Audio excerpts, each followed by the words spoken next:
Alan is a 30-year-old hardcore gamer who hasn't seen sunlight in weeks at this point, but who could blame him? He just finished playing a no-hit run on both Sekiro and Dark Souls at the same time. However, now that he's done with that, he needs a new game to play so he doesn't get bored.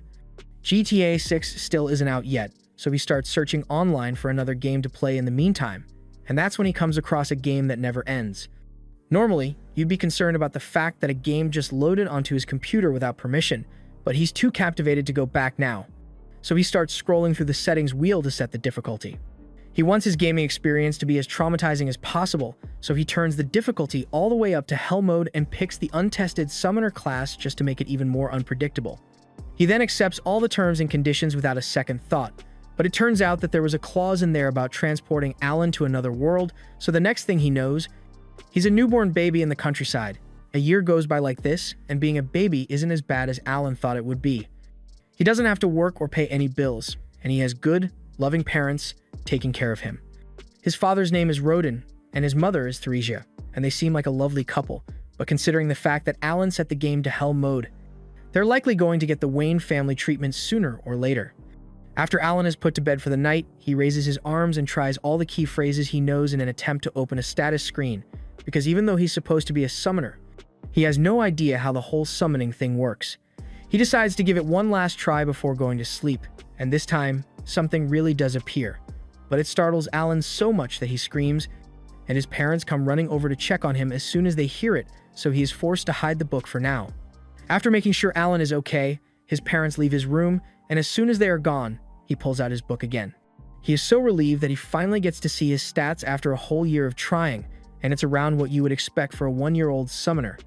His summoning skills are all bottom tier, but the book says they will level up the more he uses them, so Alan decides to give it a try right now. From what he can tell, he's only allowed to summon H-ranked insects and beasts at his current level, but that seems ridiculously weak, so he isn't expecting much. Just then, the book flips to the message section, and Alan finds out that he received a letter from the god of creation of this world.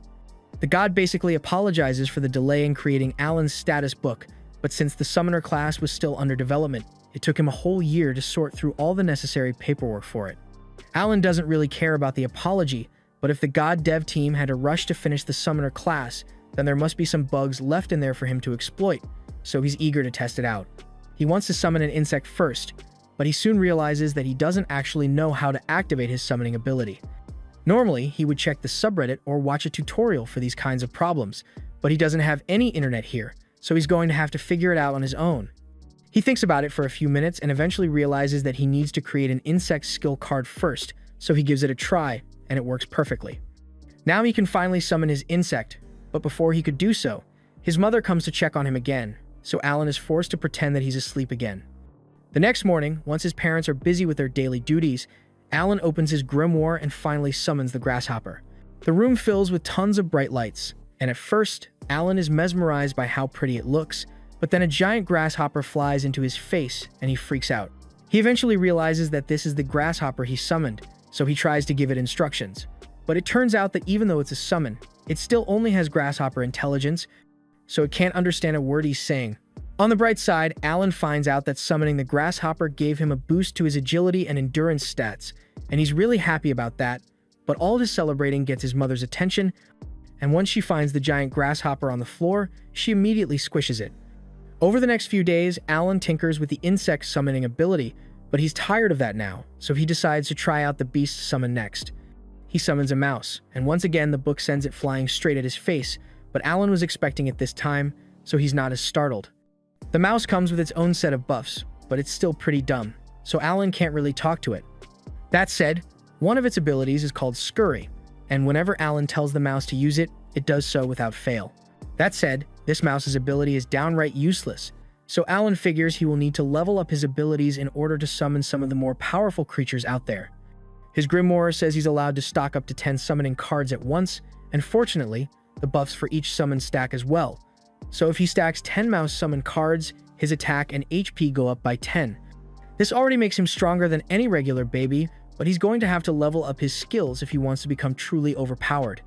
Normally, this wouldn't be hard to do, but remember how Alan selected Hell mode because he thought the difficulty would be fun? Well, leveling up now requires 100 times the normal amount of experience, so he's going to be stuck grinding for a long time. Just then, Rodden returns from a long day of hunting, and he's completely covered in blood, but it's okay because it's not his blood. He explains that he just hunted a great boar with the other men from the village, and Alan seems really interested, so Rodden asks him if he would like to come see it. Alan excitedly agrees, so Rodden hoists him onto his neck and starts taking him towards the kill site. This is Alan's first time actually getting to see the outside world, so he's enjoying all the new sights, but it took a lot longer to get to the boar than he thought it would, so he ended up falling asleep in Rodden's arms. Once they arrive at the kill site, Rodden wakes Alan up to show him the boar, and Alan is stunned because this thing is absolutely massive, and I'm not even sure how Rodden managed to take it down in the first place. A few moments later, the villagers nearby notice that Rodden has come back, so they all start cheering for him because he is today's MVP. Alan asks if a great boar is really that strong, so Gerda explains that it is a C-ranked monster, and it usually takes at least 20 men to take one down, so they are pretty tough. This info is really useful to Alan because it gives him a solid benchmark on the strength gap between ranks, but before he can even think about summoning any high-ranked monster, Alan is going to have to start grinding XP to level up. 10 months of intense grinding later, Alan has finally risen to a level 2 summoner, and the bump comes with great perks like an all-around boost to his stats, as well as the ability to summon G-rank creatures and fuse them. But doing so requires a lot of MP, so Alan hurriedly eats his dinner to recover some mana and heads back to his room to try it out. Unfortunately, when he opens his grimoire, it tells him he still doesn't have enough mana to fuse any summons because his max MP is too low, so it looks like he's going to need to do even more grinding before he can try anything new. By the time Alan is 3 years old, he has finally raised his MP stats high enough to use his level 2 skill, and with the fusion section, he is able to create a G-rank bird which he names Chappie. Chappie's main skill is Voice Mimic, and it can basically copy any voice perfectly, making it perfect for distracting enemies. Alan was also able to summon a frog and a mole, and the frog's only ability is to jump up and down while flashing as a distraction, but the mole is a lot more active and can dig a giant hole in a matter of seconds. The G-rank monster skills are a lot more useful than the H ranks, so Alan is finally starting to enjoy the gaming experience in this world, but it's still going to take a long time before he's strong enough to actually fight anything. And speaking of fighting, Gerda's daughter, Krina, comes looking for Alan because she wants to play with him. Krina's idea of playing is challenging him to a duel, and normally, this wouldn't be a problem, but she's way too strong for Alan to keep up with. He even went all out with his summon buffs just to give himself a fighting chance, but he's still no match for her. By the end of the day, Alan and Krina return home, and apparently, while Alan has been grinding his XP this past year, Rodden and Theresia were getting busy because she's pregnant again. Since his mother can't do much physical labor anymore, Alan volunteers to help with the harvest to make things easier for Rodin. He is sure he can do it because with all his buffs, he pretty much has the strength and stamina of an adult now. But Theresia and Rodden don't think it would be fair to make their son work, so they tell him he should just stick to doing basic house chores and playing with Krina.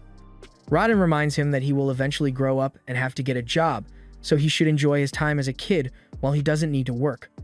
Alan is a little upset about being turned down at first, but then he remembers that farm work is unbelievably grueling work, and no father would want to force their 3-year-old to do that kind of work, so he agrees to let it go. Rodden is glad to see that Alan understands, but as they continue with dinner, Theresia recalls seeing Alan in the backyard throwing rocks at a tree a little while ago, so she asks him what that was all about. Alan says he was just practicing for self-defense in case a monster attacks their home, but in reality, he was trying to see if he can learn skills aside from summoning by repeating an action over and over, but he didn't have much luck with that. Rodden is impressed by Alan's work ethic and says he can't wait for his appraisal ceremony. Alan has never heard of the appraisal ceremony before, so he asks Rodden what it is, and he is informed that when you turn 5, you are appraised to find out what talents you may have. And if Alan is lucky enough to receive a powerful talent, he might become very rich and successful in the future. Winter rolls around, and Alan decides to summon a grasshopper out in the snow to see how long it can survive, and it lasts a whole day out here, so he's pretty satisfied. However, that satisfaction quickly fades away when Krina comes outside and starts asking him to fight her again. Unsurprisingly, Alan ends up getting his ass handed to him. But while he was busy with his duel against Krina, he completely forgot about the grasshopper he summoned, and it ends up crawling onto Theresia's leg, scaring her so much that she ends up falling over. And falling over while pregnant is a big deal. Rodin runs over to check on her, and she says she's fine, but she clearly isn't because that fall just sent her into labor, so the baby's coming today whether they like it or not. Rodin tells Krenna to go call her mother for help, and once she arrives, she helps Theresia through the delivery process. So by morning, the family has a brand new baby boy. Everyone is overjoyed, but Alan doesn't know how he should feel about this. He still isn't sure why a game reincarnated him into this world. But even though it was unexpected, he didn't have much going for him back in Japan, so he's not upset with how things turned out. That's why he has decided to focus solely on leveling up and protecting his new family, because they matter the most to him. By springtime, since Alan's appraisal ceremony is coming up, he asks his dad for some details on what it's like. His dad tells him that all kids have to do it once they turn 5, and if he happens to have an amazing skill, he has a decent chance of making it to the big leagues. But unfortunately, there is a lot of competition this year since a lot of the other kids are also turning 5, and that includes Krenna. They all head to the commoner's city so they can undergo the appraisal, but as they approach the church, Alan notices that a lot of the other commoners look really well groomed. Compared to them, he's pretty much wearing rags, and now that he thinks about it, he's been wearing rags since the day he was born. So his family's finances must be way below average for this world, but that doesn't really bother him. They all gather in front of the church, and as the priests come out, they hear a lot of people making fun of the brokies in the crowd, so they tell everyone that they had better be careful of what they say. Blessings are distributed equally to all, so even the poorest farmer could inherit a powerful skill. The priests tell everyone to come inside for the appraisal, and as they are walking towards an altar, Alan notices 3 statues and assumes those must be the gods that are worshipped in this world. One of which is Elmea, the god of creation, and now that Alan thinks about it, Elmea was the one who sent him that apology letter for the class development delay. The first up for appraisal is Palomas, the son of the village chieftain, and he is instructed to place his hand on the crystal ball over there to display his stats. Palomas does as instructed, and on the stone wall, it is revealed that he possesses the merchant class, news that his father is really happy to hear. Alan was kind of expecting more to happen, but this is basically the same thing his grimoire does, with the only difference being the fact that it uses letter rankings instead of numbers. As the appraisal continues, some kids receive strong talents, while some don't receive any at all, and a few hours later, the only ones left are Krenna and Alan. Krenna is up next, so she excitedly runs up to the ball and puts her hand over it, but it suddenly starts glowing with an intense blinding light. Her father is worried that something might have gone wrong with the appraisal, but it turns out that the priests simply can't believe what they are seeing. According to the appraisal, Krenna just received the Sword Lord class, one of the strongest in existence, and her dad is unbelievably happy about it, but she doesn't really understand what's so special about it. Alan isn't too surprised by the news since he's been getting his ass beat by her for years at this point, but next up is Alan's appraisal, so he is told to approach the altar. As he touches the ball, nothing happens for a few seconds, but all of a sudden, there's a large flash of light, and Alan is knocked back. Rodin rushes over to check on him, and after making sure Alan is alright, he walks over to the priest and asks what Alan's talent is since he doesn't know how to read. He's expecting something really good since the crystal reacted strongly, but to his shock, the priest informs him that Alan is completely talentless. Alan can't believe what he's hearing because he knows for a fact that he does have a talent, but when he checks the board, he realizes that all his stats are E rank across the board, and he blames Elmea for doing a shitty job coding the summoner class. Just then, Rodin hugs Alan from behind to comfort him since he doesn't want Alan to feel bad about being talentless. They head home together, and everyone treats him normally despite the revelation that he is classless, and Alan appreciates how much his family cares for him, but he knows he isn't really talentless. He can still use his grimoire just fine, so he assumes his E-rank stats must be because he is playing on Hell mode. All the other kids were the same age as him, and relatively equal in strength, so their rank must be a reflection of how much they will grow in the future as they level up. So since Alan requires 100 times the regular amount of XP to level up, his stats are all stuck at E rank, even if his actual attributes are pretty strong. Most people would get frustrated by this kind of setback, but Alan isn't some filthy casual who enjoys playing games for actual fun. He lives for the soul-crushing grind, but he can't help but worry that there's something wrong with his summoner class because at the bottom of his appraisal, he saw a confusing error code pop up, so he's going to be sending a lot of complaints to the devs about it. The next morning, Alan goes out with his family to visit Krenna's family, but he notices that his dad has been acting a bit strange lately. Over at Krenna's house, they're all about to celebrate Krenna's appraisal as a Sword Lord, but Rodin still has a sour look on his face, and Jurda says he refuses to celebrate with him until he goes back to normal. At first, Alan wonders if Rodin is jealous of Krenna and her family, but he knows his dad isn't that petty, so there must be something else going on here. The two of them continue arguing for a second until Gerda reveals that Raden mentioned severing ties between their families before they sat down together. Raden defends his decision by reminding Gerda that Krenna is a sword lord now, and that means she practically has a guaranteed ticket out of this tiny serfdom. She might even become nobility if she's lucky. And if that happens, then being close to a poor family like Raden's would only hold her back. Gerda yells that he doesn't care about any of that stuff, but Raden keeps insisting that he's doing this for Gerda's own good, and the two resume their fight, but eventually, their wives pull them apart and get them to calm down. Alan is a bit surprised by how calm everyone was about this whole thing, so he asks Gerda's wife if it's normal for them to argue like this. She explains that this kind of thing used to happen all the time, but they always made up afterwards. All four of them are actually childhood friends who grew up in the same village, and around 10 years ago, when talks of making a new settlement started, they all decided to join the effort and work together to build their houses. Gerda and Raden bonded a lot over that back then.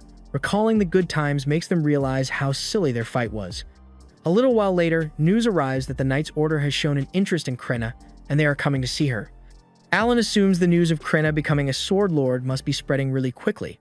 But while it's good that she has earned some recognition from the Knight's Order, Gerda is still a little concerned because she is too young to become a knight yet.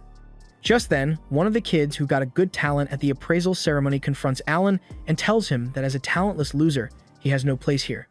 Alan doesn't really care about being insulted since he's still got his summoner power, but Krenna won't stand for anyone picking on her best friend, so she tells the kid to back off and nearly chops off his finger before Gerda pulls her back.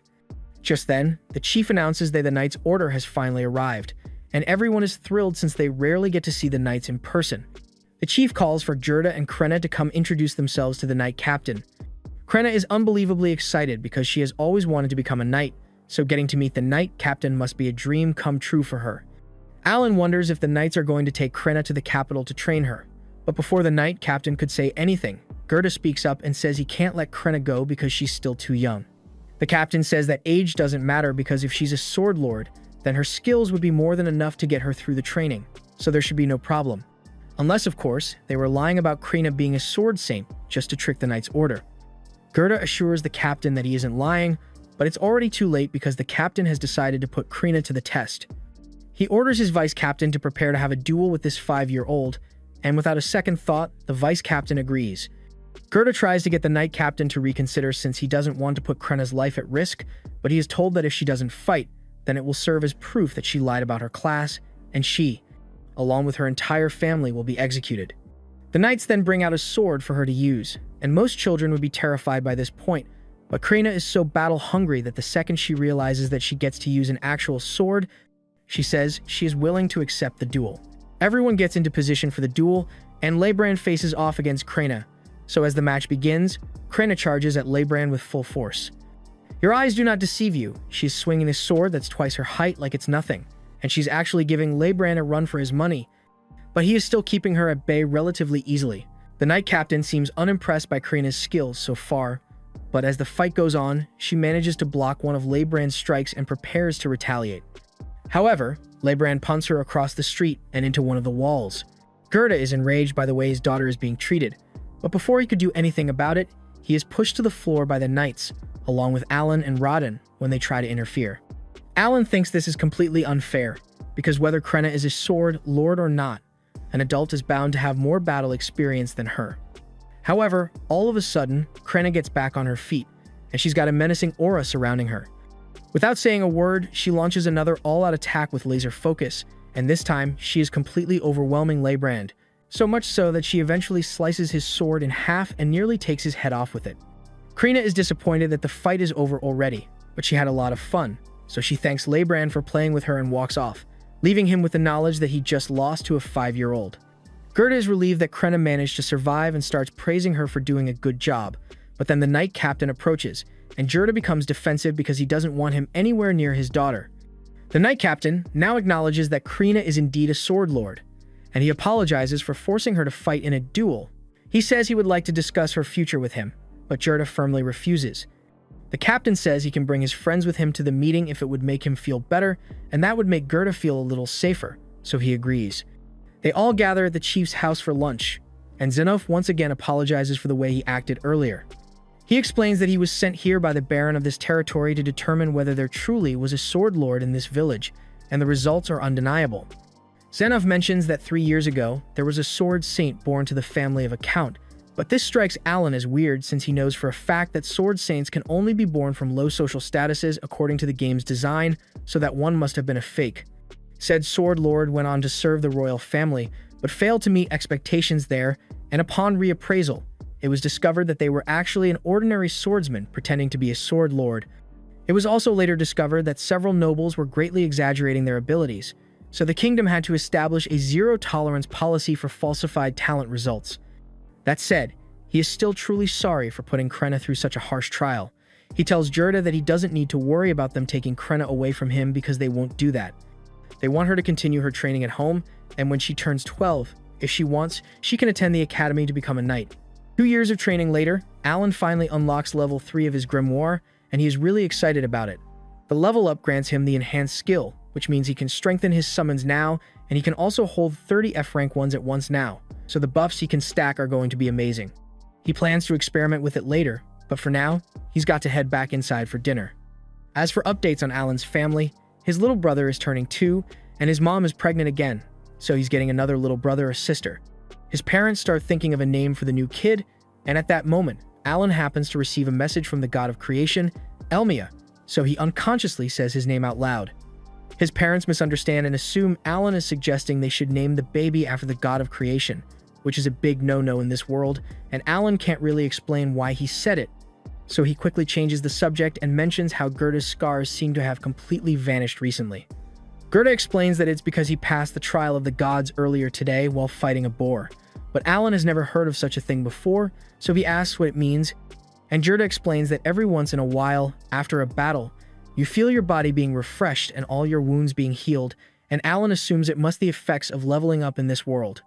Gerda is a strong warrior, so he must level up quite often, but as for Alan, even though his grimoire is level 3, his body is still only level 1 because he hasn't fought any monsters yet, and if he wants to grow stronger, then he's going to have to engage in battle. However, that's easier said than done, because he isn't allowed to leave the village without permission. The only exception to that rule would be hunting expeditions, but the second Alan tries to bring up the idea of joining the next hunt, his father turns him down because he doesn't want Alan putting himself in danger. That night, once everyone else is asleep, Alan opens his grimoire to read the message he got from Elmia, and he already has a good idea of what it's about since he left a strongly worded complaint after the appraisal ceremony. Long story short, Elmia apologizes for the technical bug that made Alan appear talentless during the appraisal, but it has been fixed now, so the next time he gets appraised, his summoner class will show up. It also explains that all of Alan's ranks show up as E rank because of his Hell mode difficulty, but in reality, he is a lot stronger than E rank, so a separate stat section has been added for him. Alan takes a look at his new stat sheet, and it's a lot better than he thought it would be. He's got a bunch of S and A rank stats, which is about the same as what Krenna got, so he is satisfied with the results of all his efforts. Now that he's done with that, he decides to begin experimenting with his new abilities, and the first thing he wants to try is the enhanced skill, so he summons a grasshopper card and uses the skill. The effects of the skill boost the stats of the grasshopper directly, but it doesn't affect the buffs granted to Alan by extension. He decides to summon the grasshopper to see what a boosted summon looks like in person, and as it appears, it glows for a few seconds to indicate that it has been boosted. Aside from that, not much else is different, but before Alan could test out anything else, his mother suddenly comes in to check on him, and as soon as she spots the grasshopper, she freaks out and squishes it. The next morning, Gerda gets ready to go hunting, and while he's gone, Alan heads to the backyard to do a little more testing with his grimoire. He has attempted a bunch of different combinations in an attempt to unlock a new summon, but so far, nothing seems to be working, and he's done with his last pair of viable cards. Fortunately, this time, the fusion is successful, and he receives a new card, but he's not sure it's going to be useful, since its description says grass. On the bright side, it looks like the grass summon grants him an MP buff, so he can use it to increase the number of summons he can perform throughout the day. He then summons the grass card to find out what it's like, and an apple creature pops out, which leaves him even more confused than he was before. The apple doesn't have any combat skills, but it does possess a skill called Aroma, so Alan asks it to demonstrate, and it suddenly sinks into the ground before sprouting a stem. The stem does indeed have a wonderful aroma, but just then, Alan's mom comes to check on him again, and he tries to get the apple to hide itself, but it doesn't seem to be listening, so she ends up spotting the stem. Fortunately, she thinks it's just a regular stem, so she doesn't suspect anything, but Alan is still going to need to run a bunch of tests on this thing to figure out how it works. Later on in the day, Alan is training with Krena as usually, and even with the extra buffs from his level up, he is still no match for her strength. But Krena does notice that Alan has gotten a lot tougher. He is surprised to hear that, so he takes a look at his stats and realizes that his sword mastery stat is already at level 3 thanks to all the training he does with Krena, and he is really happy that his skill is improving. Now that he thinks about it, he also recently got a dog summon that has a bite attack, and he would love to try it out, but he doesn't think it would be fair to use it on Krena. After that, Alan spends the rest of the day throwing rocks at the tree in the backyard in hopes of awakening a new skill or something. But it hasn't been going well so far, so he's starting to feel like this is a huge waste of time. He also hasn't had a chance to do any other training since he has to look after his brother most of the time. Mash tells Alan that he's bored of throwing rocks at the tree, so Alan apologizes and says they can do something else after he gets a few more reps in. While Alan is preparing for his final tosses, Mash suddenly notices a bunch of saplings growing next to the house, and he is amazed since he doesn't recall seeing them there yesterday. Those saplings are the result of Alan activating a ton of apple summons at once for the MP buff, and thanks to the buff, he is able to fully restore his MP in 5 hours instead of the usual 6, so he can use over 15% more mana per day now. By nightfall, everyone gathers for dinner as usual, but Gerda isn't back from his hunt yet, which is really odd. Especially since they didn't intend to go deep into the forest today. Teresia is obviously worried, but she's trying to stay optimistic about the situation. However, all optimism goes out with Window and on CD. She hears the sounds of the panicked hunters carrying Rodden's body back home. Rodden was apparently injured during the hunt today, and just by looking at him, it's clear that he's lucky to be alive. He got hit by one of the boar's fangs in the gut, and while the other hunters managed to cauterize the wound to keep him alive, he's still on the verge of death. The only reason he even managed to last this long was thanks to the healing herb they gave him on the way here. Teresia is surprised to hear this since healing herb is really expensive, and she doesn't understand how they managed to get their hands on some. So Gerda explains that when the Knight Captain apologized for the way he treated them, part of the apology was a bag of gold coins, which is what they used to buy the herbs, but it wasn't enough to completely heal Rodden.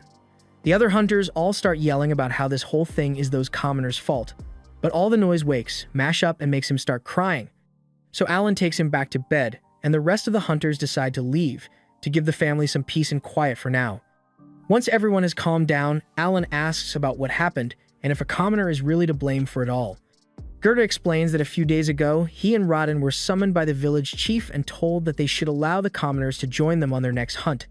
Boar meat is a valuable commodity, and while most of it has to go to the Baron, the rest is split amongst the people involved in the hunt. They sometimes trade it for other goods, but aside from that, it's difficult to get any decent boat meat unless you hunt for it yourself. Despite this, no commoners have ever volunteered to be part of the hunts, and it's because it's an extremely dangerous task. There are casualties every year, and even more injuries, so for commoners usually avoid getting involved. But since Rodden recently became famous as a legendary hunter, many commoners got the impression that as long as Rodden was around, they could just let him handle dealing with the boar while they reaped the benefits afterwards, so they asked the chief to include them in the hunts. Rodden and Gerda were against the idea, but they couldn't refuse an order from the chief, so they were forced to let the commoners join, and it went just as bad as they thought it would. During training sessions, all the commoners were slacking off, and when the time finally came for the hunt, the moment they actually came face to face with a boar, they all got scared and dropped their weapons as they ran away. This completely broke up the hunting party's formation, but as if that wasn't bad enough on its own, one of the commoners fell over while the boar was chasing him, so Rodden instinctively stepped in to protect him, but he got skewered in the stomach as a result. The others eventually managed to slay the boar, so Gerda says he will bring the share of meat meant for Rodden by tomorrow, but there's not much else he can do to help. And Alan feels like a total loser because up till now, he had been focusing on only leveling himself up instead of actually helping his family. By the next morning, Rodden regains consciousness, and everyone is happy that he is alive, but Alan is still deep in thought. He had been treating this world like a game this entire time, but to the people that live here, this isn't a game. It's their reality, and they have to struggle to survive, so the least he could do is use his power to help them. A little while later, Gerda returns with Rodden's share of the meat as promised, and he is relieved to see that Rodden is awake, but he's still in terrible shape, so he's probably not going to be able to hunt anymore to prepare for winter. Gerda offers to share his stockpile with Rodden and his family to help, and Rodden appreciates it, but all of a sudden, Alan speaks up and tells everyone that he wants to take over for Rodden. They can all tell that he's serious about it, so there are no objections, and later that morning, he gets to work by fetching some water from the well. The other men there warn him not to overdo it since that much water would be difficult for a child, but Alan is easily able to carry it home. Till now, he had been hiding the effects of his stat buffs, but with everyone already focusing their attention on Krenna since she's an upcoming hero, it should be fine for him to stand out a bit. After he's done fetching water, he heads out into the fields with Gerda to harvest the potatoes. Gerda demonstrates the best method to pull the potatoes out of the ground, and he assumes Alan is going to struggle with it, but to his surprise, Alan is able to do it one-handed. He harvests 3 baskets of potatoes in no time, but after all that work, he realizes that more than half of these have to be given away to the Baron, and that's really unfair. He's trying to figure out how to get more food for his family, but all of a sudden, the chief shows up, and he's here to apologize to Rodden. It was partially his fault that Rodden ended up like this, so he wanted to make things right, and he also brought the guy who caused the accident to apologize as well. The guy doesn't seem like a bad person. He was just too scared to think straight back then, and he accepts full responsibility for the situation. Rodden isn't really mad at him, but he tells the guy to be more careful next time, and he promises not to make the same mistake twice. Later on, Alan heads out into the fields and clears out a wide area because he came up with an idea. He summons a bunch of frogs and has them use their provoke skills to lure out some potential prey. However, instead of the few ducks that he was expecting, he actually ends up attracting a monster bird. At first, he thinks it's best to run away while he still can, but then he realizes that it would really help his family if he defeated the bird. Plus, he's got a bunch of stats boosts, so he thinks he should be strong enough to handle it and ends up deciding to attack. He runs in and whacks the bird across the head while it's not looking, and then he summons several dogs to attack it all at once. The dogs are doing a fair bit of damage, but unfortunately, the bird is too strong for them, so it takes them out, one after the other. It then goes after Alan, and since his summons have all been defeated, he has lost the majority of his buffs as well, so he is in serious danger here. He needs to act quickly if he doesn't want to end up as bird food, so when he gets the chance, he summons 2 leeches that start sucking on the bird's neck. Alan had never really tested them out before this, but thankfully, as expected, they seem to have an energy drain ability, so they can weaken the bird enough for him to stand a chance. Once they gets himself free, Alan summons even more leeches and wolves, and with their combined efforts, he is finally able to deal the finishing blow and defeat the monster. Alan can hardly believe it since this is his first kill, but his grimoire confirms that the bird is indeed dead, and he even received 100 XP as a reward. Later that day, Alan returns home with the bird, and his entire family is left speechless because they can't believe he actually managed to kill something like that. Alan tells them he just happened to catch it off guard while it was distracted, which is mostly true, but he did leave out the part about his summons. Gerda starts inspecting the bird's corpse because he is wondering how Alan managed to beat it with just a wooden sword and some rocks, but then he notices some bite marks on the bird and asks Alan about them. Alan makes up an excuse and says he was fighting on instinct, so he had to do whatever was necessary. And Gerda begins picturing Alan biting down on the bird for dear life. But regardless of how he pulled it off, it's still an impressive feat, so he congratulates him on a job well done. He even offers to help Alan bleed and dry the meat, since this is his first time. So they head over to the rack together. The Aldebaran weighs around 60 kilograms, but once it has been bled dry, it drops to around 20 kilos, and only around half of the bird's meat is actually edible. That said, the wings do fetch a pretty penny, and it does come with a magic stone, but at the end of the day, they still have to fork most of it up to the higher-ups. Alan thinks the whole 60% tax on all food thing is really unfair, and Gerda agrees with him, but there's nothing they can do about it. At least that would normally be the case, but since Alan's situation is a bit unique, they might be able to negotiate the chief into letting them keep more than usual. A little while later, both Alan and Gerda head to the chief's office to tell him about the bird Alan caught, and the chief is very pleased. But then Gerda suggests that Alan should only hand over the wings as tax and keep the rest for himself. This catches the chief off guard, and he tries to explain that they can't do that because the Baron has requested more food than usual this year. But then Gerda reminds the chief that the only reason Alan was forced to go out and hunt was because of his unreasonable demand that led to Rodden getting injured. At this rate, Alan's family might actually starve since they barely have enough to eat, and to really sell the story, Alan acts like he's going to faint from hunger on the spot. The chief feels really guilty, but he's still hesitant to cut Alan's taxes, so to sweeten the deal a little, Gerda offers to throw in the bird's magic stone. The chief eventually agrees to the deal, and Alan and Gerda are really happy to hear that. But they aren't done yet, because Alan asks if this means he can keep all the meat aside from the wings with any future birds he catches. The chief is once again hesitant to agree, but Gerda reminds him that it's pretty rare for a kid to catch an Aldebaran all on his own, so what are the odds of it happening again? The chief eventually agrees to let Alan keep most of the meat of any of his future catches under the assumption that he won't be able to catch another bird anytime soon, but he was wrong. Later on, Alan heads back out into the fields, and this time, he manages to lure in 2 Aldebarans at once. By now, he has gotten the strategy down pat, so he sends out the leeches first to weaken the birds, and after that, he throws some rocks at their heads to disorient them. Next, he orders his wolves to attack with full force, and after they've whittled down the birds' health, he whacks them over the head with his sword to finish them off. Alan has been going on hunts every 3 days for a while now, but this is the first time he has ever managed to succeed without losing a single one of his summons, so he's really pleased with himself. And to make it even better, he has finally gained enough XP to go up to level 2.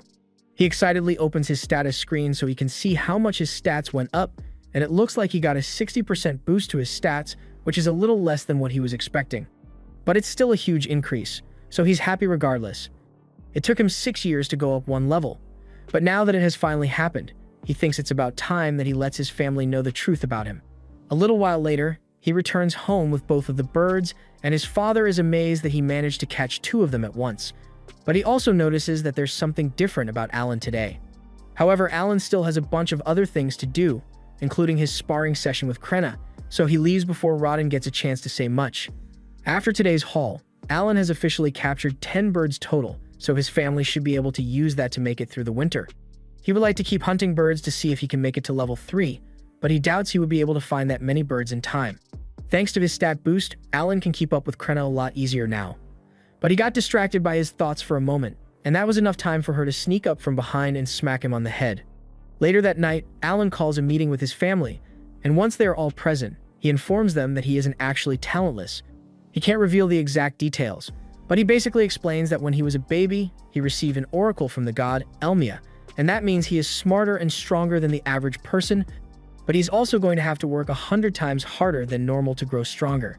His parents believe him, but they are devastated because it sounds a lot like Alan was cursed, and they aren't wrong, but it was actually self-inflicted when he chose to play on Hell mode. Alan also tells them that the only reason he was appraised as talentless was because his talent was too new to be recognized. His parents are amazed to hear that and ask if this means Alan really does have a talent, but he tells them he doesn't know what it is yet. He thought about revealing the fact that he's a summoner at first, but he eventually decided not to, because he doesn't know how people will react once they find out that he can summon and control living creatures. Even though they don't know what Alan's talent is, they are relieved to find out that he is talented, because now it makes sense why he spent so much time throwing rocks at trees and hunting monsters, but they wish he would have told them sooner. Rodden asks Alan what he plans to do from now on, and Alan says he's going to continue doing his best to grow stronger, so his dad reminds him that he should feel free to ask for help if he needs it. But in the meantime, he probably shouldn't mention this to anyone else, because it would be really bad if he were mistaken for a false prophet. Though, it's probably fine to talk to Gerda about it since he isn't a snitch, and Rodden really wants to brag to him about how amazing Alan is. The next day, the first winter snow hits, so it's time for Alan to start bartering with the bird meat he stocked up on, and Gerda is coming along to show him the ropes. Gerda plans to trade in some of the boar meat he stocked up on before the winter. Fortunately, there haven't been any more accidents since. As long as there are no commoners to mess things up, the hunts usually go pretty smoothly, but hearing that gets Alan thinking, and he wonders what the difference is between serfs like him and Gerda and the commoners. Gerda explains that commoners have a higher social standing than serfs, and the taxes they pay are also a bit different. Whereas serfs have to pay 60% of all the food they make as taxes, commoners only have to pay a head tax, meaning they pay 1 gold coin per person each year. Alan asks if it's possible for a serf to become a commoner, and Gerda explains that it is indeed possible, but you'd need to pay a tribute of 10 gold coins in order to do so. Alan does some quick math, and since his mom has another baby on the way, he would need to pay 50 gold coins for all of them to become commoners, which is a lot of money. But he's going to make it happen sooner or later. Alan spends the rest of the day shadowing Gerda to learn how much his bird meat is worth in the barter system, and by day 2, he has a decent enough understanding of it to make the trip on his own. A bag of salt costs him around 5 pieces of jerky, and that same bag of salt would be worth 5 silver coins, so 1 piece of meat is worth 1 silver coin. With the currency system, 1 gold coin is worth around 100 silver coins, So if Alan wants to save up 50 gold coins for his family, then he is going to need to hunt for the equivalent of 500 pieces of the Aldebaran meat. That seems like a lot, but Alan is sure he can get it done within a few years. For his next stop, Alan heads to the local potion store and asks if they have any MP recovery potions. The store clerk tells Alan he doesn't sell anything that fancy, so Alan asks if he has any healing herbs in stock instead. Hearing Alan mention the healing herb strikes a nerve with the store clerk because he got a bad deal last time he sold one. He recalls that a guy named Gerda came in here, begging to buy some healing herb to save his buddy. It usually costs 5 gold coins, but Gerda only had 3 at the time, so he begged the store clerk to give him a discount and promised to pay it back later. Gerda seems so desperate that the clerk decided to help him out, and to his credit, he did come back to pay the balance later. But the clerk was really worried that he might have gotten scammed at the time. Alan knows that his father wouldn't have survived if the clerk hadn't agreed to give Gerda a discount that day. So he thanks him for his kindness and offers him a piece of bird meat as a gift. Later on, Alan is walking through the streets when he spots a weapons shop, and he is surprised that a single weapon can cost as much as 50 gold on its own. But while he's minding his own business, all of a sudden, Dagora comes out of nowhere and picks a fight with him. He tries to assert dominance and convince Alan to become his minion, but Alan isn't going to let that kind of disrespect slide, so he sets his baggage down and pulls out his wooden sword before pointing it at Dagora. Now, he could beat Dogora's ass right now and be done with it, but he wants this to be a fair ass whooping, so he tells Dagora to go get himself a weapon. Dagora accepts the challenge and runs off to get his club, and he thinks he's got the upper hand, but Alan is a lot more skilled when it comes to combat thanks to his training with Krina, so he easily mops the floor with Dagora. Long story short, by spring, Dagora starts coming over to Alan's house so Alan can train him, but he's still a long way off from being able to compete. Mash has also begun training with Krina, but she's taking it a lot easier on him than she would with Alan since he's still new to combat. While Alan is watching the two of them, Dagora tries to sneak attack him, but Alan's reflexes are too quick for that, so he ends up falling over and hurting his knee in the process. That night, Rodin and Gerda return, and they've got some bad news because they were just in a meeting with the village chief, and he says the Baron wants them to deliver 15 boars instead of the usual 10 this year. He is also demanding that they allow the commoners to hunt with them again this year, but after what happened last time, Rodin and Gerda were wholeheartedly against it. Even so, they can't go against a direct order from the Baron, so they have no choice but to let it happen and hope for the best. Just then, Alan speaks up and tells everyone he has a plan.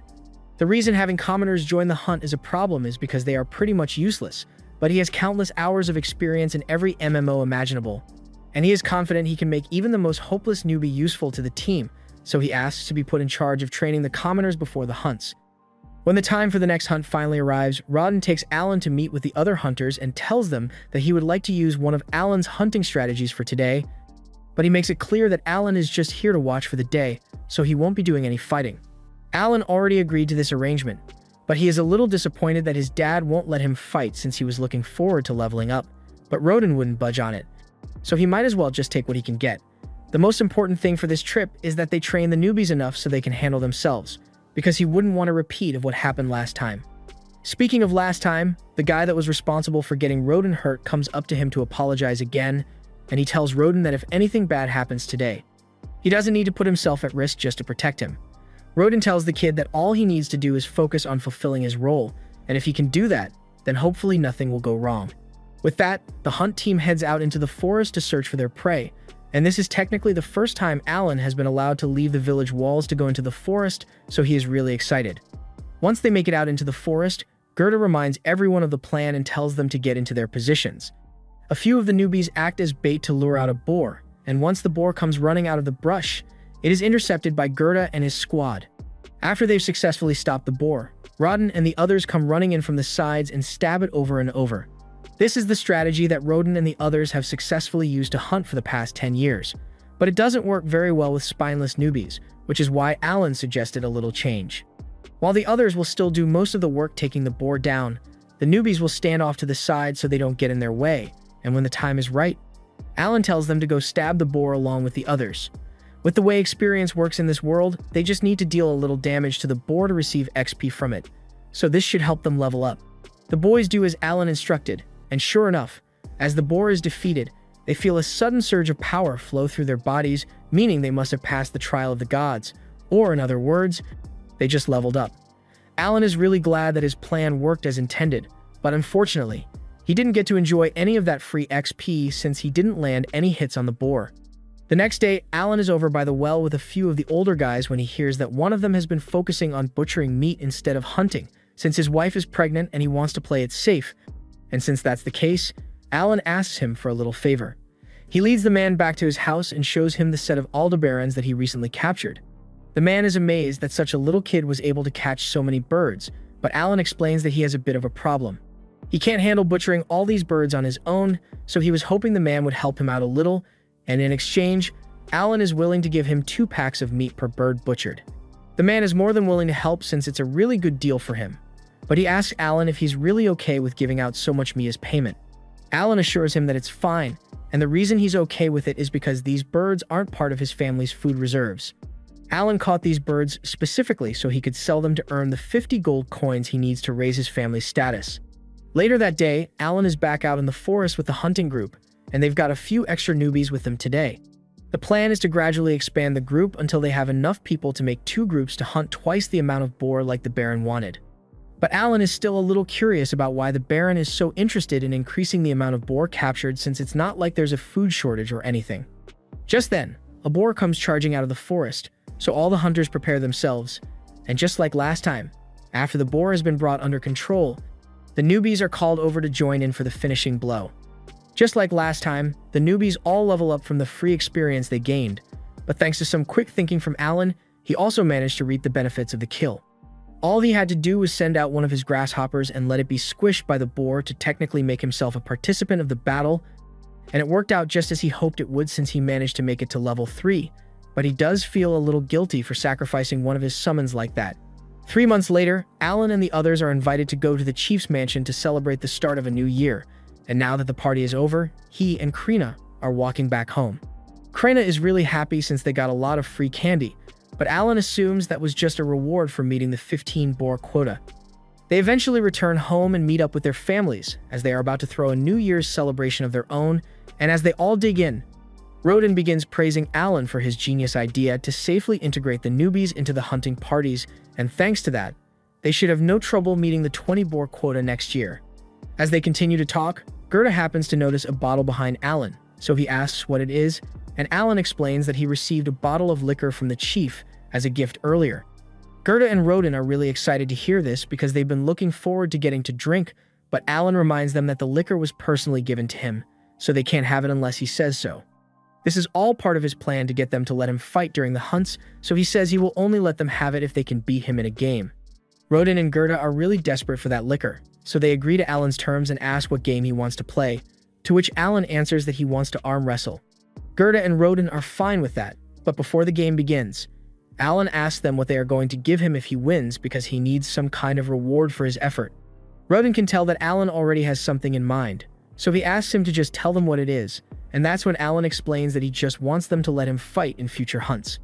Rodin doesn't like the idea, but he sees no harm in playing along since he's sure he's going to win anyway, so he and Gerda get ready to arm wrestle with Alan.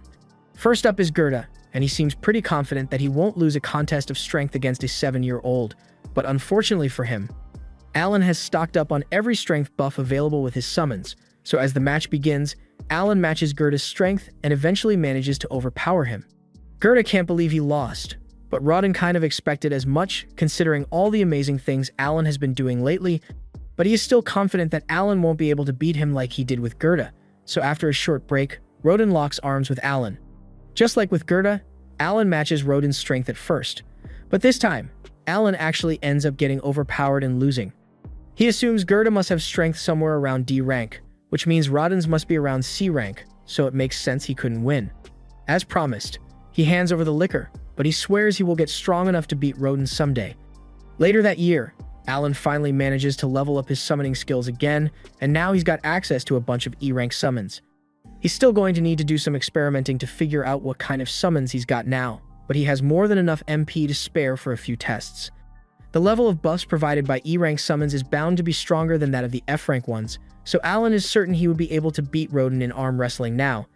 But before he could run off to go challenge his dad, he notices an extra feature in his grimoire, and it says, Storage. Alan taps the icon and his grimoire opens to a page with a black square on it, so he assumes this must be the storage skill in question.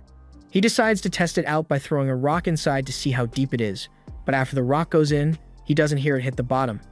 He reaches his hand in to see if he can feel the inside of the storage space, and as he does so, he gets a mental image of the rock he threw in earlier.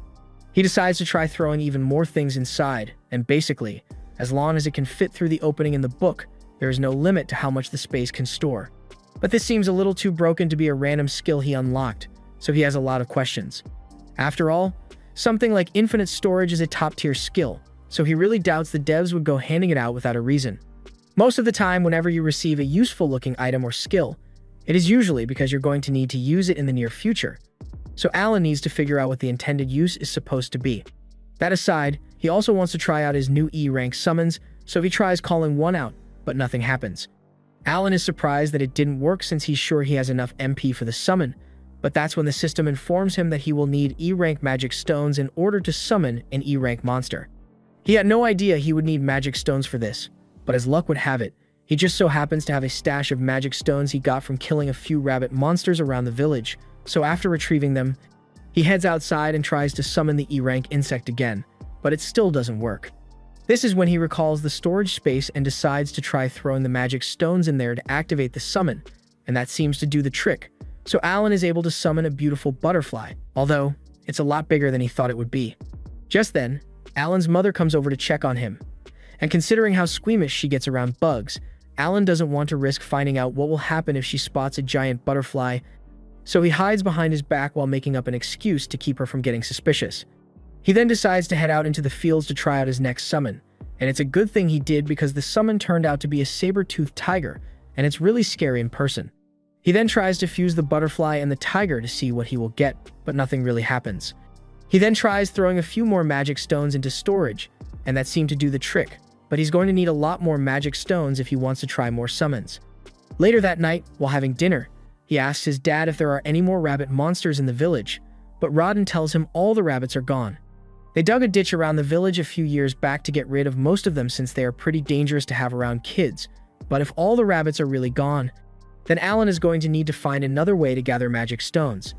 The next day, during training, he decides to ask Palomas about magic stones, and he is informed that they are mostly used to power magic items, but the E-rank ones are seen as practically useless, so it's pretty common to just find them scattered across the ground. Alan hadn't even considered the possibility that he could find the magic stones on the ground, but now that he does know, he's got a lot of scavenging to do. A little while later, Alan has managed to gather enough magic stones to unlock all his new summons, and he can already imagine how powerful he will become if he keeps progressing, because his summon ability allows him to fill out all the roles of an average party all on his own, so with countless beasts at his disposal, he will be unstoppable.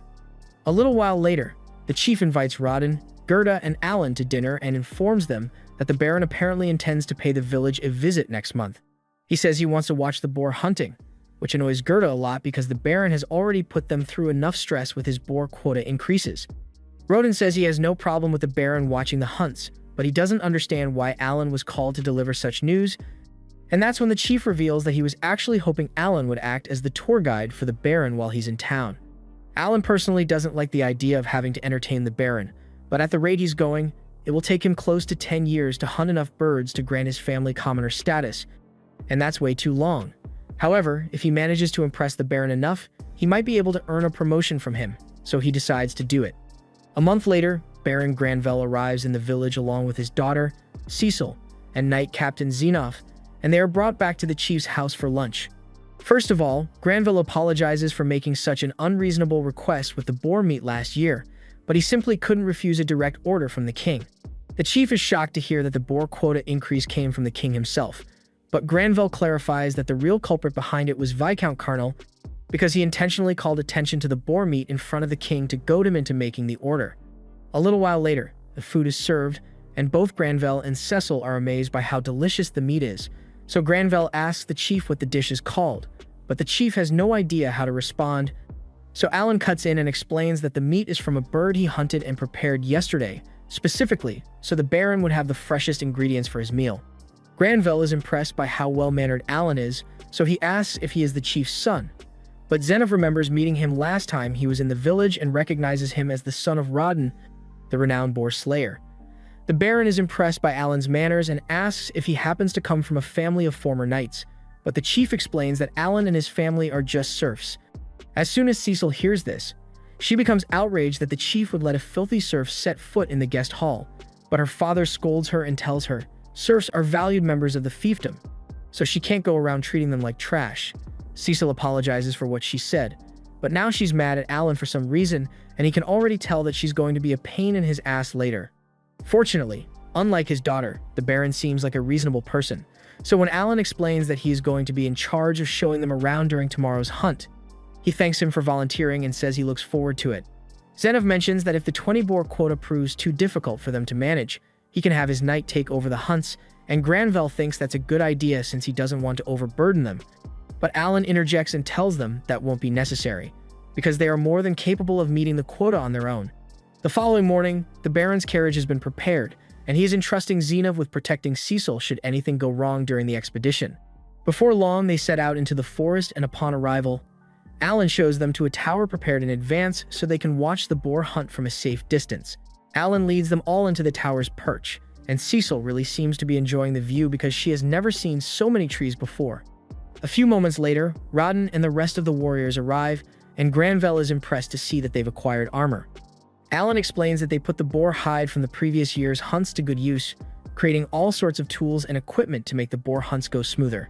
As the hunt begins, Granvelle notices a few warriors who aren't wearing any armor run into the forest alone, so Alan explains that those guys are in charge of luring the boars out of the forest and into the hunting grounds. Though they will probably have to be patient if they want to see any action since luring the boars out takes quite a while.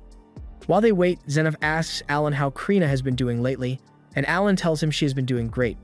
Zenov is glad to hear that and informs Alan that he will be dispatching a tutor to prepare her for the academy entrance exams in spring. And Alan can't help but chuckle because he thinks it will be funny to see Krina study for a change. A few moments later, the luring team returns with a boar hot on their trail, and everyone gets into position. Using a couple boar hide shields they made, they box the boar in, and Alan explains that the shields are made from the hardest part of the boar's hide to make it penetration-proof. After locking the boar in place, the strike team moves in and begins stabbing it from the side while the long spear team, comprised of the most inexperienced members of the group, also join in to aid the attack. But Cecil wasn't prepared for how gory a boar hunt really is, so she's starting to feel sick at the sight of all the blood.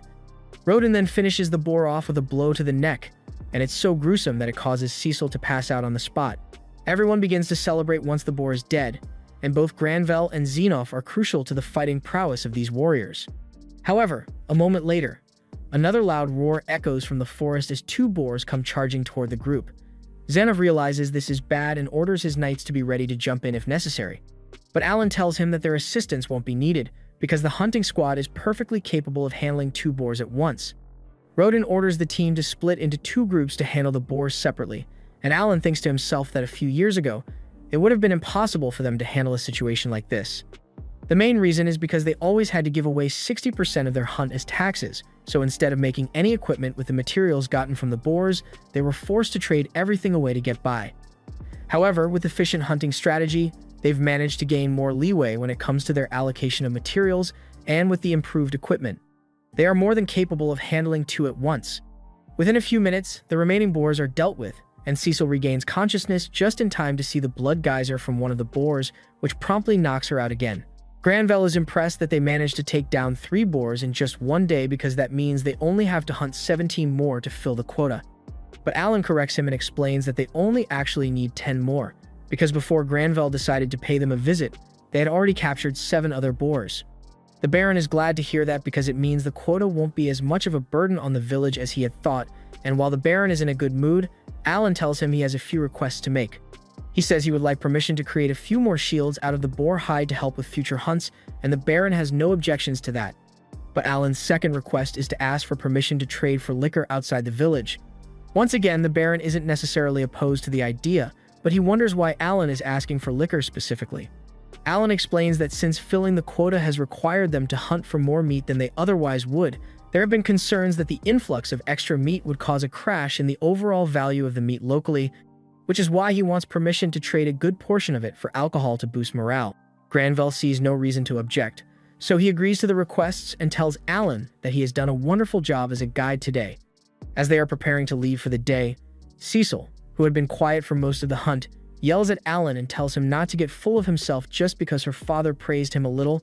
But as she says this, she nearly falls off her horse, which completely ruins the intimidating act she was trying to put on. A little while later, Alan, Rodden, and Gerda are all called over to Granville's mansion, and Granville tells them that he was so impressed with their performance the other day that he wants to give them a reward. Alan is excited because he can already tell what's coming, and a few moments later, Granville declares that Rodden and Gerda, along with all their families, will be granted commoner status. Rodden and Gerda can't believe it since they never expected something like this to happen, and Alan is overjoyed because now he gets to keep all that money he was saving, and he's allowed to leave the village without permission now. So the first thing he plans to do is head to the White Dragon Mountains when he gets the chance. Granville also adds that anyone who has participated in the hunts over the past 10 years will receive the same promotion, so he asks Rodden and Gerda to provide a list of everyone who qualifies. After everything Granville has seen, he knows there should be no problems with fulfilling the quota requirements, so he says he can return to the capital and rest easy. However, his butler reminds him that there's actually one more thing he needs to do. It nearly skipped Granville's mind, but the king apparently wants to use Krena village as an example to the other villages in the kingdom since they have been doing so well lately. So he asks Rodden to tell him the backstory of how the hunts began. Rodden looks a bit uncomfortable after hearing this, so Gerda explains to Granville that the village's backstory is a bit of a sensitive subject for Rodden, so he offers to recount the details in Rodden's place. Gerda explains that around 13 years ago, 100 serfs moved onto the land as part of the king's reclamation decree, and they worked hard for 3 months to make the place livable. But just when things were finally starting to go their way, they were attacked by a giant boar, which destroyed all the food they had stored up for winter. There was no way they would survive till the next year if they didn't do something, so Rodden suggested that they should try hunting the boar for meat, and everyone agreed with him. They didn't have any weapons or equipment at the time. They attacked the boar with nothing but shovels and hoes, and miraculously, they were eventually able to defeat it. Granville is impressed by the story, but he doesn't understand why Rodden is so sensitive about it since it sounds like his initiative is what led to the boar hunts that made the village prosper. However, Gerda informs him that during that hunt, one of Rodden's close friends ended up dying, and Rodden has blamed himself for it ever since. Granville understands how Rodden must feel, and to make up for bringing up such a painful memory, he tells Rodden he is allowed to make any request he wants. Alan thinks this is great and tells Rodden he can ask for some high-quality liquor, but instead, Rodden asks the Baron to allow Alan to work on his estate, even if only as a simple hallboy. Alan internally freaks out after hearing this, because if he gets employed at the Baron's estate, he will have even less freedom than he already does, so he is hoping the Baron refuses Rodden's request. But to his dismay, Granville actually says Alan is too good to be a mere hallboy, so he will employ him as a fully fledged servant of the estate.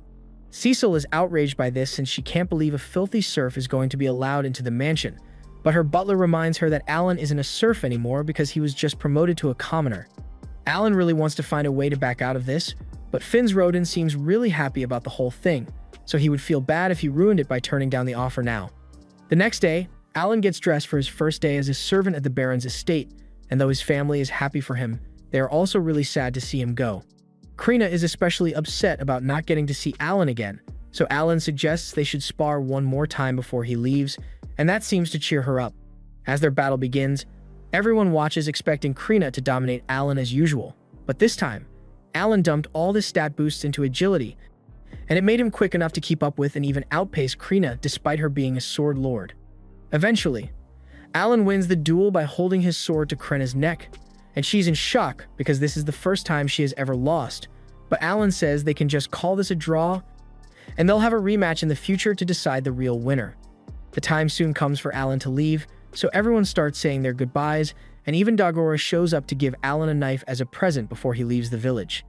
After that, Alan's parents both walk Alan to the village gate, and along the way, Rodden tells Alan that being a servant is only the first step for him, and if he works hard, he will definitely move up in life. They eventually arrive at the gate where the chief has already prepared a carriage to take Alan, Cecil, and the Baron back to the city. It's a little awkward in the carriage since Cecil won't even look at him, and he has nothing to say to Granville, but he's going to find a way to make it work. Thus, Alan's life as a servant at the Baron's estate officially begins, and since he's a similar age to Cecil, he is put in charge of taking care of her, which basically means he is required to listen to all her demands, no matter how unreasonable they may be. For example, she asks Alan to carry her on his shoulders so she can reach some fruit that's up in a tree, but after she gets the fruit, she realizes it tastes awful and blames Alan for not warning her about it sooner.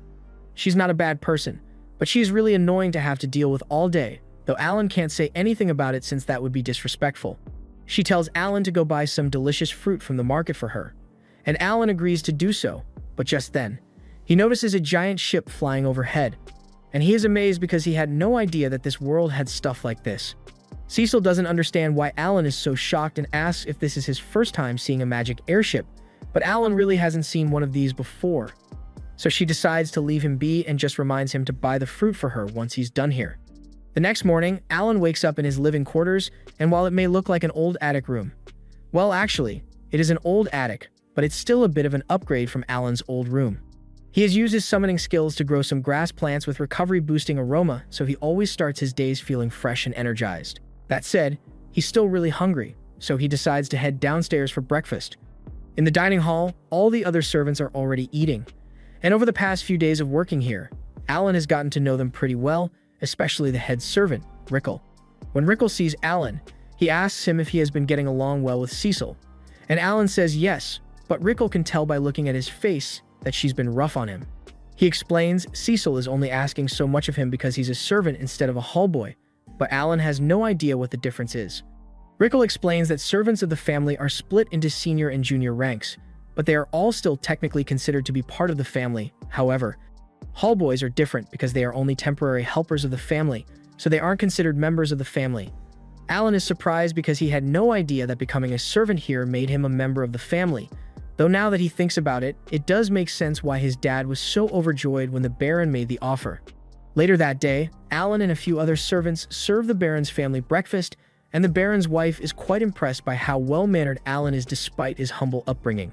The Baron is also impressed that Alan is so skilled despite the fact that he is talentless, and though the part about him being talentless isn't true, Alan decides to just go along with it. As soon as Cecil finds out that Alan is talentless, she begins bragging about how she has the wizardess talent and her older brother has the swordsman talent.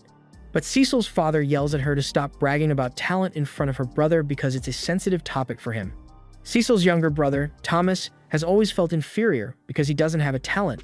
So hearing Cecil brag about it like that made him tear up, and Cecil feels really guilty for making him upset, but she still somehow finds a way to blame Alan for it. Later on, Alan has the afternoon off from work, so he decides to head into town, and his first stop is the Adventurers Guild because that's his #1 goal. He walks up to the front desk and asks the receptionist if he can register as an adventurer here. She explains that she can help him register, but first she needs to ask how old he is. Alan informs her that he is 8 years old, but unfortunately, she tells him that the minimum age to register as an adventurer is 12, so he isn't allowed to become one. Alan is devastated to hear this since he doesn't want to have to continue being a servant for 4 years, but since there's nothing else he can do for today, he decides to head to the notice board to gather some intel. At the board, he notices all kinds of monsters with different ranks posted with bounties, but a few moments later, an adventurer named Raven walks up to him and says this isn't a place for a kid like Alan, so he had better leave. Alan apologizes and agrees to leave, but before he does, he asks Raven why bounties are organized that way. Raven explains that monsters get stronger the further away from the city you get, so naturally, some of the strongest monsters are located in the White Dragon Mountain. Alan then notices a really old bounty on the wall of the White Dragon, so he asks why no one has taken it out yet even though the reward is so good. Raven explains that the White Dragon is simply way too strong for anyone to beat, but there's a ton of mithril growing in that area. So there are still tons of requests for it, and the bounty keeps getting higher and higher. All that information was really helpful. So Alan thanks Raven and heads on his way. He can't register himself as an adventurer yet, but that doesn't mean he can't fight monsters. And since this is his day off, he plans to make the most of it. He runs straight to the city gate, where he is stopped by a guard. Normally, people aren't allowed to leave the city without permission, but since Alan is technically a member of the Granville family, he is allowed to use their seal as identification, and that pretty much grants him access to wherever he wants to go. As soon as the guard opens the gate, he rushes out into the forest so he can start hunting monsters, but he doesn't want to be too careless, so he decides to start slow. Since monsters get stronger the farther into the forest you go, he only walks a few kilometers out so the monsters in the area will have an average of D rank. Once he arrives at an ideal location, Alan summons a hawk, and since the hawk has high intelligence, it is smart enough to understand Alan's commands. So he summons 5 more and orders them to fly into the air and track down any monsters in the area. While he's waiting for the hawks to find something, he decides to evaluate the intelligence of his tiger summon, but while it is obedient to him, it doesn't really understand Alan's commands, so it can only do so much. Just then, a hawk comes back to inform Alan that it has located a few monsters, and after following the hawk, Alan is led to a horde of goblins. The goblins notice him hiding behind a tree, so they all rush out to attack him, but Alan was prepared for this and summons 10 tigers to surround them. And for good measure, he summons a butterfly to cast a sleep spell on the goblins to make it easier to finish them off. Killing goblins doesn't earn him as much XP as killing a boar would, but a key benefit here is the fact that taking the goblins out is a lot quicker than taking a boar out, so Alan can farm them to his heart's content. By nightfall, Alan has hunted around 80 goblins, earning himself 16,000 experience points and allowing him to go up by 2 levels. He is really pleased with how his day off went, because not only did he level up, he also learned a lot about his summons. For example, the butterfly's sleep spell has an 80% chance of successfully putting a goblin to sleep, and D-rank magic stones can't be used to create E-rank summons, even though they are more valuable. Anyway, even though it's late, Alan wants to keep farming, so he asks the hawks to go look for more monsters to fight, but they all just kind of stare at him without moving. Alan asks what's wrong, and that's when he finds out that the hawks aren't capable of seeing well at night, so they won't be able to scout monsters for him anymore. That's a huge bummer for Alan since he still wanted to hunt a little more, but he's got bigger problems to deal with right now because he was planning to rely on the hawks to help him find his way back to the city. And if they can't see anything in the dark, then that means he is pretty much lost in the woods, but he can't spend the night out here, so he is forced to stumble through the dark until he eventually makes it back home. A month later, Alan commissions a blacksmith to make 3 metal balls for him since he has been meaning to find a way to make his rock-throwing skill more effective, and these are perfect. So after paying for the balls, he tosses them into his grimoire's storage. Over the past month, Alan has gone hunting 4 times, and thanks to his successful XP farming sessions, his level has risen all the way to 12, so he finally feels like he is making some progress. Later that night, he returns to the Granville estate, but as soon as he walks in, he is cornered by Sebas and told that the Baron wants to have a word with him. Alan heads to the Baron's office to meet with him, and he begins praising Alan because ever since he arrived, the others in the mansion have had nothing but good things to say about him. However, the Baron is a little concerned about what Alan does on his days off because he has been told that Alan leaves early in the morning and does not return until late into the night. Of course, the Baron tells Alan that he isn't in trouble because he is free to do whatever he wants with his days off, but he just wants to have an idea of what Alan is up to. Alan understands why the Baron would be suspicious of his behavior, so he decides to be completely honest and explains that he has been hunting in the forest on his days off. The Baron asks why Alan is doing it, so Alan explained that as the son of a hunter like Rodin, it is simply natural for him to want to hunt as well. The Baron can't argue with that, so he tells Alan he is free to continue hunting as much as he wants. However, there is one condition. Sebas assumes that Alan must be hunting E-rank rabbits since he doesn't know he is strong enough to handle D-rank goblins, so he tells Alan that he cannot sell the meat he catches to any of the local butchers since it could cause a scandal if it became public knowledge. Instead, Sebas offers to have the estate buy any meat Alan hunts at 1 silver coin per bundle, which is higher than the current market rate. Alan is overjoyed by this news, especially since till now, he had just been throwing away all the meat he gathered, so this will give him a chance to earn a little extra money. 6 months later, Alan is out in the forest on one of his weekly hunts, and today, he plans to kill at least 100 goblins and a few horned rabbits to bring back to the mansion. Just then, one of his hawks returns, and he assumes this must mean it has found more monsters, but then a moment later, the rest of the hawks return as well, and they all seem to be acting pretty strange, so Alan realizes something must be wrong. He decides to follow the hawks, even though he has no idea where they are leading him.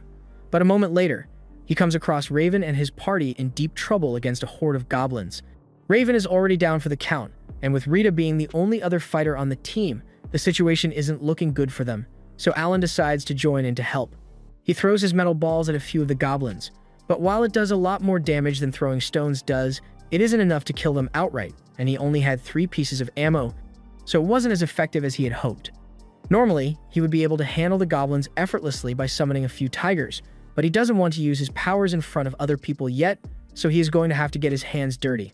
He charges at one of the goblins, and since he is level 12 now, he is a lot stronger than he used to be, so he can easily handle a D-rank goblin on his own without help from his summons. He then proceeds to take out a few more goblins in the time that it takes Rita to kill one, and thanks to him, they are safe, but Raven's life is still in danger here. Rita begs Milsey to hurry up and heal Raven, but unfortunately, Milsey is already out of mana, so she can't use any more healing spells. With his current state, Raven won't survive long enough to make it back to town, so Alan offers to use some of the healing grass he made with his summon. And with it, Raven's wound is completely healed. The others are overjoyed to see Raven wake up, and they all swear that they will repay Alan for the valuable healing herb he used on them. But Alan really doesn't want to draw too much attention to himself, but there is actually something he could use their help with. He tells them that he is currently collecting E-rank magic stones, so if they could gather around 100 for him, that would be a huge help. Raven and the others are surprised that that's all Alan wants since E-rank magic stones are pretty much worthless. But since he insists, Raven promises that they will have the stones ready for Alan by next week, and the two say their goodbyes. A few days later, Alan is back on the job as Cecil's servant, and she is currently having him give her a boost so she can reach a jar of jam. Alan asks her why she's doing this, so she explains to him that she wants to bake some yummy cookies to commemorate her brother Mai-Hai's return, but Alan had no idea that Mai-Hai was returning, and he is so shocked that he loses his balance, causing Cecil to fall over. A while later, the family is having lunch, and Granvelle is quite impressed by how tasty the meal is. Cecil is glad he likes it because it was made with some of the horned rabbits that Alan hunted. Granvelle is impressed by Alan's skill, but that much should be expected from the son of a warrior like Rodin. Granvelle also mentions that Krenna Village has met the quota of 20 boars for the year, and Alan is glad to hear that. But he never had a doubt in his mind that they would be able to pull it off. Just then, Thomas asks why they haven't gotten to eat any boar meat if the quota was met since it used to be the highlight of their winter meals. They haven't had any this year. Alan is surprised to learn of this, but he assumes it must be because the king is the one who requested the quota increase, so all the boar meat must have been sent to the capital. Thomas asks Alan if he can hunt a white deer for lunch next time. But everyone starts yelling at him to not make such an unreasonable request of Alan, since hunting a white deer is no small feat. However, to their surprise, Alan agrees to do it without hesitation. He has been eager to try a new challenge lately, and he assumes a white deer must be somewhere around C rank, so it should be easy. The next day, Alan heads out into the forest, and after digging a pit in the snow, he proceeds to run into the forest to track down a white deer. Once he finally spots one, he summons 4 frogs to act as bait. Using their provoke skills, the frogs easily grab the deer's attention, causing it to charge at them. But when it was about to hit the frogs, Alan desummoned them and then resummoned them at a different location.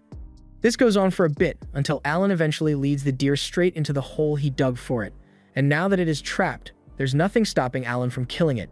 An hour later, the staff at the mansion goes into a panic because a giant white deer just showed up at the front gate, but just as they are about to attack it, they hear a voice coming from underneath, and a moment later, Alan rolls out from under the deer.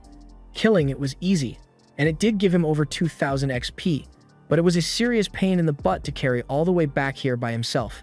He asks the other servants to go call Thomas because he hunted this deer specifically for him. And a moment later, the entire family comes out to see what's going on, and Granvelle is shocked to see that Alan really did hunt a deer.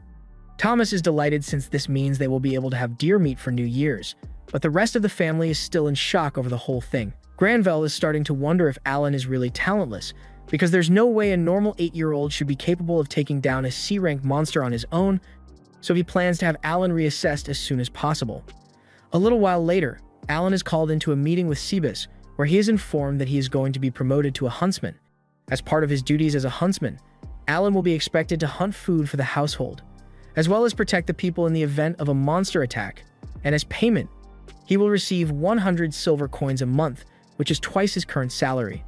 This may seem like a great deal on the surface, but Alan can tell that they are just trying to get out of having to pay full price for any strong monsters he catches, because that deer alone was worth more than 100 silver, and paying Alan a salary is much cheaper than paying for the monsters he hunts directly. Alan doesn't really mind losing out on the extra money as long as it means he can hunt as much as he wants, but just when he's about to leave to start hunting right away. Cebus tells him to wait because he's still required to do his normal duties as Cecil's servant, so he's only allowed to hunt once a week. Alan is really disappointed to hear that, but it would be rude to complain, so he just sucks it up and goes along with it. A little while later, Alan goes to the port with Cecil to meet Mai-Hai since he is finally coming home from the academy to visit. This is the first time Alan has seen an airship so close up, so he is quite curious about how it works. But Cecil is much more interested in greeting her brother as soon as he steps out. She runs over to Mihai and hugs him tight, telling him all about how much she missed him. She asks why he didn't come home last summer like he promised he would, and Mihai does remember making that promise. But something came up, so he apologizes for disappointing her. Alan walks up to Mihai and offers to carry his bags while Cecil introduces him as her servant. Mihai is a nice guy, and just by taking one look at Alan, he can tell that he's quite talented, so he tells him as much. Alan is relieved that Mihai is so mature, because he wouldn't be able to handle another Cecil. But Cecil and Mihai seem to get along really well as family, and it makes him wonder how his own family is doing. Later that day, Alan is out hunting a few monsters for lunch, and by the time he's done, the chefs are overjoyed because these are the freshest ingredients they've ever gotten, and they are very thankful for Alan's hard work. But just as he was about to put the meat away, he noticed Mihai and Zenov dueling in the garden.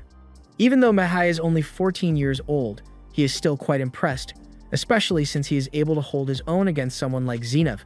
But the strength gap is still too wide, so Mihai ultimately ends up losing. Everyone praises Mihai for doing such a good job, but then Cecil notices Alan carrying his quarry for the day, and she compliments him on such a good catch. It is undoubtedly impressive that Alan was able to defeat a monster like that, and since they've got a little extra time to kill, Mihai asks Alan if he would like to spar as well. Zenov looks to Granville to see if he approves, and since Granville has no problem with it, Zenov hands Alan his sword so he can fight. Alan is really excited since this is his first time holding a mithril sword, and it has been ages since he did any sparring, so he can't wait. Right now, his stats are optimized for hunting, not combat, but with all the level increases he has been getting lately, he is sure his current build should be able to handle this. The duel begins, and Alan initially tries holding back to avoid hurting Mihai, but as his sword clashes with Mihai's for the first time, Alan realizes something. This dude is strong. Mihai has spent several years training and studying in the Royal Academy, and all those years of experience play a crucial role in combat. So even if Alan is similar to him in terms of strength, his swordsmanship is still novice level at best, so he never stood a chance. Once the duel is over, everyone once again starts praising Mihai's strength, but Cecil does praise Alan as well, since he held up pretty well against Mihai for a while. Thomas asks Mihai how he got so strong, so Mihai explains that he was forced to clear a dungeon as a summer project last year, and that experience made him a lot stronger.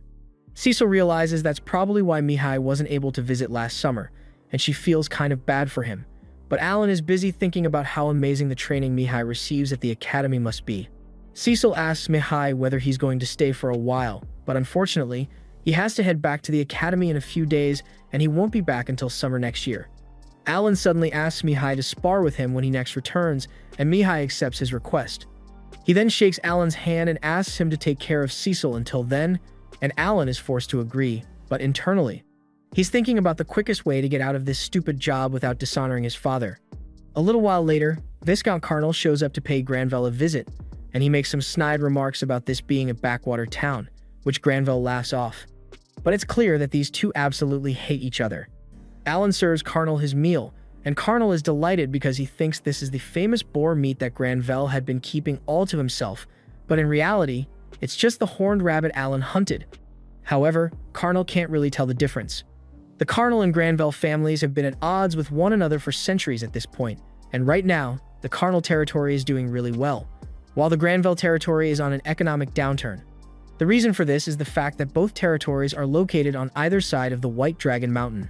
The mountain contains a lot of mithril, so both regions have several mines in the mountain, but the dragon on top of the mountain is currently roosting on the Granville side, so they can't use their mines, which is why their economy took such a huge hit. Though, it hasn't always been like this. The dragon is very fickle about its roosting spot, so roughly every 100 years, it switches sides, which flips the power dynamics between the two sides. Anyway, Granville asks Carnal why he came here since this couldn't have been a pointless visit, and Carnal was so preoccupied with his food that he nearly forgot to mention it. But he says his oldest daughter recently underwent her appraisal, and he wanted to personally share the news. Alan assumes Carnal's daughter must have gotten an amazing talent, so he is here to rub it in Granville's face. But to his confusion, Carnal announces that his daughter is talentless, and what makes it even more confusing is the fact that Carnal mockingly reminds Granville that 2 out of his 3 children have talents. Granville gets angry and points out that Carnal also has an older son who has a talent, so that means both of them are going to have to fulfill a noble's duty someday. After that, Carnal leaves, and Alan has no idea what that whole thing was about, but it did teach him that being a noble isn't as much fun as he thought. Sometime later, on one of his days off, Alan meets with the party he helped and asks them for some advice because he's thinking about hunting a few C-rank monsters. After all, he has hunted over 10,000 goblins in the forest already, and farming D ranks really isn't doing it for him anymore. The group warns Alan that C-rank monsters are a lot more dangerous than what he's used to, and Alan is aware of that, which is why he wants to learn everything he can from them before going on his next hunt. Later on, Alan is out in the forest when one of his birds spots a C-rank monster and rushes over to come call him. Alan goes to investigate and finds an orc sleeping under a tree, and this is a perfect opportunity to attack, so he proceeds to jump the orc with a horde of tigers. The orc tries to fight back, but Alan has way too many summons for it to stand a chance, so it eventually succumbs. With the orc dead, Alan carves into its body to retrieve its magic stone, and he's really proud of himself for being able to take down a C-rank monster without needing to trap it first, but he reminds himself that he needs to stay humble because he's still not strong enough to beat Mihai, so he can't make the mistake of getting overconfident. Just then, one of his birds alerts him to another C-rank monster nearby, and this one seems to be an armored ant. Alan is a little hesitant to fight it since he recalls that Raven once nearly died to one of these, but it's a little too late to back out now because the ant has already seen him. Alan has no choice but to attack, so he sends out his tigers, but they aren't able to pierce through the ant's armor, so Alan needs to think of something else. He decides to try using his butterfly summons to put the ant to sleep, and once it rolls over, he jumps on its belly in an attempt to kill it, but his knife won't go through even though his attack power is over 400. The ant soon starts waking up, so Alan frantically starts stabbing it over and over until he finally breaks through its shell and kills it. He's glad that's finally over, but even though the ant was C-rank just like the orc, it took way more effort because it's pretty much immune to physical attacks. He wonders if it would have been easier if he could use magic, but now that he thinks about it, he has a really high intelligence stat, so he might be able to cast spells after all.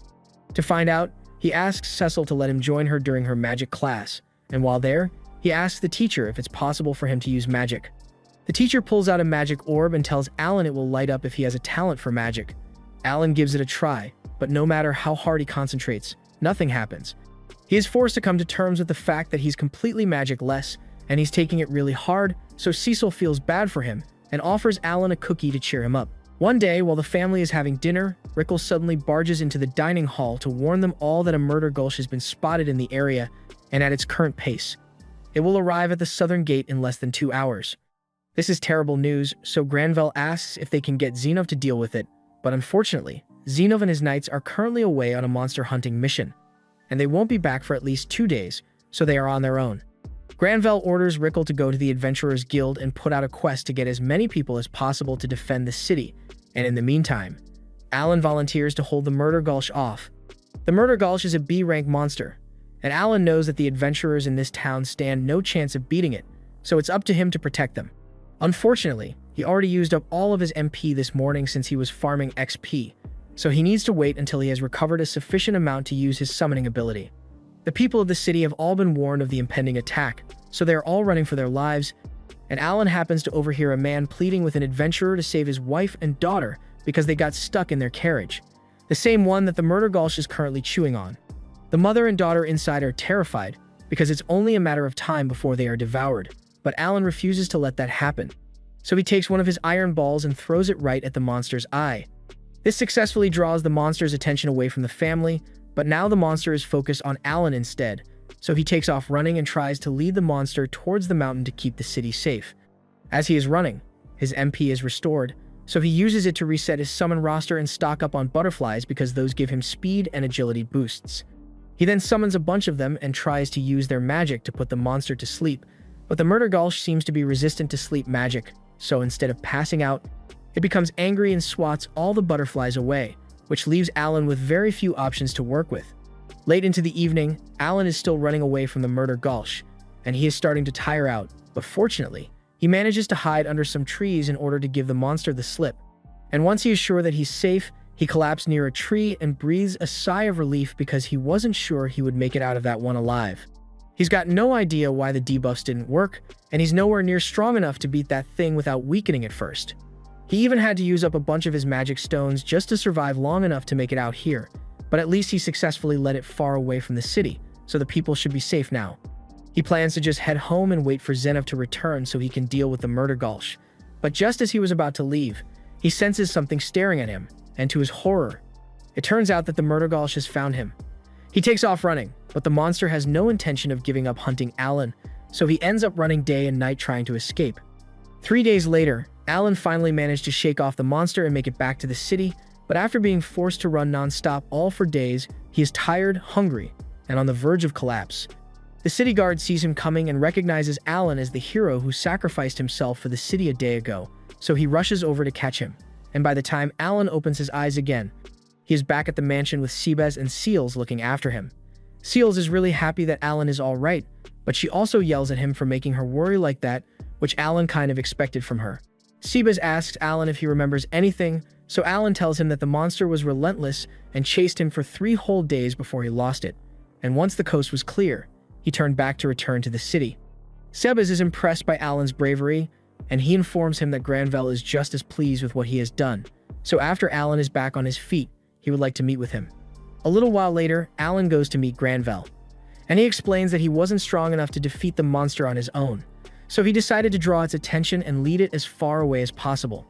He then apologizes for doing something so reckless, but Granville tells Alan that he has nothing to be sorry for. Handling monsters like the Murdergulch would have been impossible without Zenov and his knights, so Alan's brave actions undoubtedly saved the city from mass casualties, which is why rewards have been prepared for Alan in the amount of 10 gold coins from Granville and another 10 gold coins from the family that he saved that day.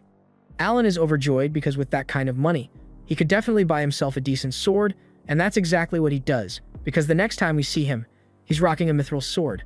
With this, he is easily able to defeat an armored spider on his own, but it's still not hard enough to pierce through the spider's hard abdominal armor. That said, it is capable of piercing through the gaps in the armor, so Alan is able to dig into the spider's body and take out the magic stone. Now that he's done with that, he wants to run a little test with his summons, so he calls over 3 of his hawks, has 2 of them land, and then stores 1 in his grimoire. He then places a fruit in a bag and asks the hawk in front of him to point to the item that he put in the bag. The first hawk easily identifies the fruit, but Alan already expected that, so he moves on to the next step of the test and resummons the second hawk. He then asks the hawk the same question, and it immediately identifies the fruit, which tells Alan that different summons of the same type can share information with one another. He then calls the third hawk down and asks it to do the same thing, but this time, it can't answer the question, so the information relay must only work on hawks that are still inside the grimoire. Some time goes by, and in early March, Cecil's brother returns once again, so he gives Alan the rematch he requested. Alan has gotten a lot stronger after farming all those C-rank monsters, but he's still struggling to keep up with Mihai's raw skill. The match ultimately ends with Alan's loss, and Zenov congratulates Mihai for an excellent display of skill, and Alan congratulates him as well, but inside, he is seething with rage because he doesn't understand what kind of training Mihai has been doing at the academy to get this strong. After the duel is over, they all head to the dining room for lunch, and there, Mihai learns that Alan recently fought a Murdergulch. Alan explains it's a bit of a stretch to call what happened a fight, since all he did was run away. But Mihai is still impressed that Alan made it out of that alive because even he wouldn't be able to beat a B-rank monster like that. Just then, a knight barges into the dining room, and Alan is a little concerned since it didn't end well for him last time this happened. But to everyone's surprise, the knight comes bearing good news. He informs Granville that the white dragon on the mountain has begun to migrate towards Karnal's territory, so this means they will finally be able to use their mithril mines again. Granville is overjoyed to hear this, because this will be the start of an economic boom for his territory, and he is so excited that he wants to send knights to go inspect the mines at once. However, Zenov tells him to hold on a minute, because it would be better to figure out where exactly the dragon's new nest will be located before making moves to restore the mines. Granville agrees with him, so he decides to go with Zenov's plan, but then Mihai chimes in and asks if this means he is going to need to clear out all the monsters in the region between the city and the mines, because if so, he would like to help out a little since he's still got some free time, and he could use something to pass the time. However, Zenov turns him down because he thinks it's too risky. After all, if the white dragon were to return for some reason during the hunt, Mihai would be in serious danger. Mihai understands his point, so he agrees to back down, but the same can't be said for Alan, because he knows that if he doesn't do something soon, then after the knights have cleared out all the monsters to make way for the mine, he will lose his valuable XP farming ground. So he plans to gain as much as possible before that happens. The first chance he gets, he heads deep into the forest, and he recently hit level 5 with his summoning skill, so he is eager to test out his new abilities. For one, he recently unlocked the new share skill, so he summons a hawk and decides to try it out. He activates the share ability, and all of a sudden, Alan is able to share the hawk's point of view to look at himself. He thinks this is amazing and asks the hawk to fly into the air because he wants to see what it looks like, and as it obeys his order, Alan is treated to a first-class view of the world from the skies. With an ability like this, Alan will be able to perform recon missions with ease, especially since Hawk's Eagle Eye ability can also be activated to improve vision. Seeing how well the vision sharing works, this gets Alan curious about how many summons he can share senses with, so he decides to test that out as well. He summons 3 more hawks and activates the share skill on them, so now he is able to see the point of view of all 3 hawks, along with his own POV. This is really cool, almost like a split-screen monitor, but Alan wants to see how far he can take it, so he summons a tiger and activates the skill on it as well. But as he's about to try adding 1 more tiger, a sharp pain rips through his head and he is forced to cancel the share skill in order to get rid of the splitting headache. Since having 6 POVs at once caused him physical pain, Alan assumes that 5 must be his limit, and he is almost certain that it is linked to his intelligence stat. His intelligence is currently just over 1,000, so the share skill must require 200 points per point of view to avoid being overwhelmed. Alan had initially planned to spend time playing around with all his new summons, but right now, he's more interested in seeing how far he can push his intelligence. So he calls on one of his new summons, an owl, and using the intelligence boost it grants to raise his intellect stat to over 1,200. Now he is able to use 8 POVs with no problem, and he soon realizes that if he can remotely see what his summons are doing and give them orders, then he can farm XP without actually having to do any work. To test out his theory, he summons a bunch of his new creatures and has them work together to take down a group of armored ants, and sure enough, they easily make short work of the ants. With this, Alan won't have to worry about losing his excuse to hunt, so he gives his summons orders and warns them to never attack human adventurers, even if the adventurers attack them first, because he would rather not be responsible for a homicide. After that, he prepares to leave the forest, but just then, he comes to the realization that there's one more way he could apply his shared vision. He sends one of his birds all the way back to Krina village to check up on everyone, and through its eyes, he can see that they are all doing well. Krina and the others are training, Rodin is working in the fields, and his mom is braiding his little sister's hair. It is a relief to see their faces again, even if it's only through the bird, and he plans to visit in person eventually. But for now, Alan has the bird set down a gold coin for them before leaving. 6 months go by, and Xenoph and his knights have been making steady progress with reclaiming the mines. But unfortunately, Xenoph informed Granville that it's going to take a lot longer than expected, because during the time that the Mithril mines were left untouched, they became overrun with monsters, and on top of that, the surrounding villages which had acted as Mithril refineries have also been overrun with monsters. He estimates that it will take at least 3 years to reclaim all of those regions. Granville is shocked to hear this, so he desperately asks Xenoph to try to get it done as soon as possible because he can't wait that long. Alan finds it a little odd that Granville is being so impatient, but then he overhears Granville asking Xenoph if he has any intel on what Karnal has been up to these past few months. As far as Xenoph knows, Karnal attempted to continue mining even though the dragon had moved back over to his side, and ultimately, the entire mining crew suffered for it because they were burnt to ash as soon as the dragon spotted them. It is unlikely that Karnal will be able to continue his mining operations as things are now, but Granville asks Xenoph to remain on high alert because there's no telling what trick Karnal might pull this time. Alan doesn't really understand what they are talking about, but he doesn't particularly care because over the past 6 months, he has been farming XP with his monsters non-stop, and after he turns 12, he plans to quit being a servant here and go register as an adventurer. Though that's still 2 years from now, so until then he plans to continue taking out as many monsters as he can before the knights clear them out. To that end, as soon as Alan gets a chance, he heads out into the forest and locates a village that has been overrun with goblins.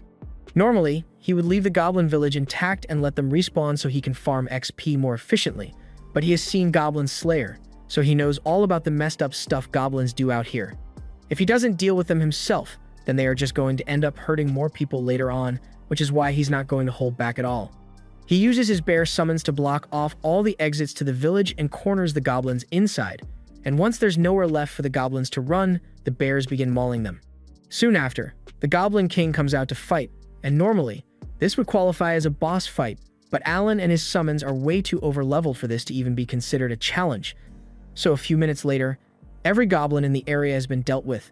By the end of it all, Alan earns almost 50,000 XP, and he plans to go around destroying every single goblin's camp in the area, so he's going to earn a lot more XP.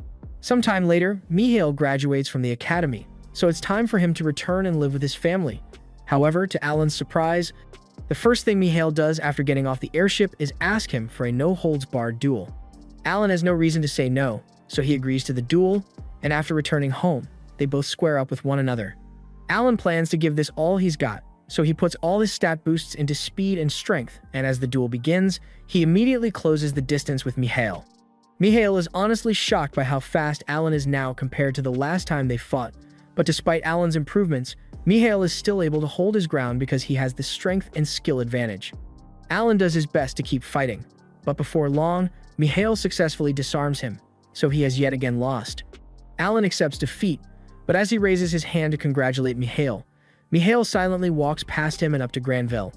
Granvelle says he is proud to see how strong Mihail has grown over his years at the academy, and he says he is the pride and joy of the Granvelle family, which makes what he must do all the more heartbreaking. Mihail then walks up to Cecil and Thomas and tells them that he has some bad news. He says he has to go fulfill the duty of a noble, so he is going to be gone for quite a while. Cecil is disappointed to hear that and asks Mihail what he is going to be doing, but unfortunately, Mihail isn't allowed to share that information. He assures her that he will be back in 3 years. Hearing that Mihail is going to be gone for so long just makes Cecil feel even worse because she was looking forward to spending time with him. Alan has very little context for this situation, but from what he can tell, a noble's duty must be some horrible task that every gifted noble is required to undertake at a certain age. Kind of like how we all have to go cave diving alone with no gear one day. Truly tragic. The next day, Mihail is set to leave to fulfill his duty, and after saying goodbye to his family, he heads toward his carriage. As he's about to step inside, he leans in close to Alan and begs him to watch over Cecil for him while he's gone, and Alan just instinctively agrees. After that, Mihail leaves, and Alan is a little curious about the whole noble's duty thing, but not so curious that he is willing to go snooping around, so he just lets it go.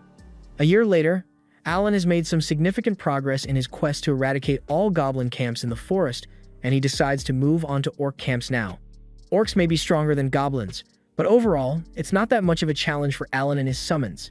They all coordinate well to deal with the orcs' attack, and Alan is really happy with how well things are going, but he does wish there were some way for him to tell how much health his summons had left in reserve, because while they may be able to fight without getting tired, if the damage they take passes a certain threshold, they just disappear without warning. Though in a situation like this, it's not a huge problem since Alan could always just summon more monsters. The battle seems to be going pretty well for Alan, but all of a sudden, he spots a spell headed his way, so he scrambles and asks his 2 knights to protect him. They successfully block the attack, but Alan still wonders where the magic came from in the first place, so he looks back and spots 3 orcs wielding magic scepters. This is the first time Alan has gone up against an opponent capable of wielding magic, and he's got to admit that it really sucks. Those fireball spells do a lot of damage, so if those orcs keep attacking, then it's only a matter of time before Alan's army gets decimated. He can't have that, so he takes out a steel ball and hurls it straight at one of the orcs, blowing a hole clean through its head. Alan is overjoyed to find out that he's strong enough to one-hit KO these idiots, but before he could throw his second steel ball, he realizes that the other orcs have started hiding behind the rocks to avoid getting obliterated, so maybe they're a little smarter than Alan gave them credit for. One of the orc mages goes running over to the orc king to inform him of what's going on, and meanwhile, outside, the full force of the orc army comes bearing down on Alan. There are a lot more of them than Alan was expecting, but he's got a ton of D-rank magic stones in supply after his goblin genocide, so he can summon up to 20,000 bears if he wants to, and that's why he's sure he's going to win eventually. However, just as Alan was gaining control of the situation, the orc king suddenly makes an appearance. This one is a B-rank monster, so it's going to be a significant challenge for Alan. He starts off by sending 2 bears out to fight it, but the orc king easily cleaves both of them with a single strike. Alan realizes he may have underestimated the power of a B-rank monster, so he decides to try summoning a few more bears to see if he can overwhelm it. Unfortunately, every time he summons more, they immediately get taken out by the orc king before they even have a chance to attack. Alan isn't going to be able to keep this up forever, and to make matters worse, he still has to deal with the remaining mages. Speaking of which, one of the mages launches a fireball right at Alan, and while he does manage to get his knights to block most of the damage, it is ultimately too much for them to handle, so they disappear, leaving Alan to deal with the extreme heat on his own. He gets blasted backward by another attack from the mages, and that costs him a significant amount of HP. He quickly heals himself with an HP potion and starts thinking of a way to handle the situation. But no matter how much he thinks about it, there's literally no way any of his summons can defeat the Orc King, so he's completely out of options. Just as he is about to give up and considers running away, Zenov suddenly appears beside him. He says he heard all the commotion and came over as soon as he could to investigate. When he asks Alan what's going on, Alan explains that he was just trying to take out this orc camp when things kind of got out of hand. Alan then realizes that he can't let Zenov see his summons, so he despawns them all. But to be honest, that probably looks even more suspicious, and he has no idea how he's going to explain it without blowing his cover. However, to his surprise, Zenov doesn't question him about the summons at all, and simply says he's going to take care of the Orc King. While he's doing that, he tells Vice Captain Librand to handle the Orc Mages. As Zenov squares off against the Orc King, the monster swings down hard at him, but Zenov easily parries the attack, all while remaining perfectly composed. Alan is amazed that Zenov is capable of handling blows from an opponent that's twice his size, but Librand tells him that this much is barely a warm-up for Zenov, because he is known for being a powerhouse. Librand then prepares to take out the Orc Mages before they can attack again. After locating them, he charges up his special ability and launches a piercing attack that leaves one of them looking like Toji after encountering the Honored One. He then finishes off the other Orc Mages along with the rest of the Orc soldiers in a similar fashion. Meanwhile, on Zenov's side, he skillfully slices the Orc King in half in a matter of seconds. Later that night, Alan joins Zenov back at the camp, and while having dinner, Zenov mentions that shortly after Alan became a servant of the Granville estate, there were reports about monster carcasses appearing all over the forest. It wasn't difficult to narrow down who could have been responsible, and judging by how capable Alan is, Zenov surmises that he isn't talentless after all. Alan realizes that his cover is blown, especially when Zenov asks him if those monsters he was controlling are part of his abilities. It would be pointless for Alan to deny it now, but he also doesn't want to give away too much information because who knows what kind of trouble he would get into if he explains that the god of creation personally gave him this talent. Sometime later, Alan is back at the mansion when a group of royal messengers show up. The family all gather to see what the messengers are here for, but to Granville's horror, they hand him Mihail's diary and tell him that his son is dead. Granville can't believe this because it has only been 6 months, so it shouldn't have been possible for Mihail to die so soon unless they intentionally sent him out as cannon fodder because he was the son of a low-ranked noble family. The royal messengers completely ignore Granville and walk out, since they have more bad news to deliver to other families, leaving everyone in the room devastated, especially Cecil, who can't believe her brother is really dead. Everyone in the mansion spends the day mourning Mihail because they all really cared about him, and they think it's cruel that a 15-year-old was forced to face such a harsh fate. But this is the way it has always been. Every so often, a noble family must offer up one of their gifted children into service, and more often than not, they end up dying. Cecil can't bear such a harsh reality, so while no one is looking, she climbs out of her window and runs away, causing the entire mansion to go crazy looking for her. And Alan needs to find her before something bad happens.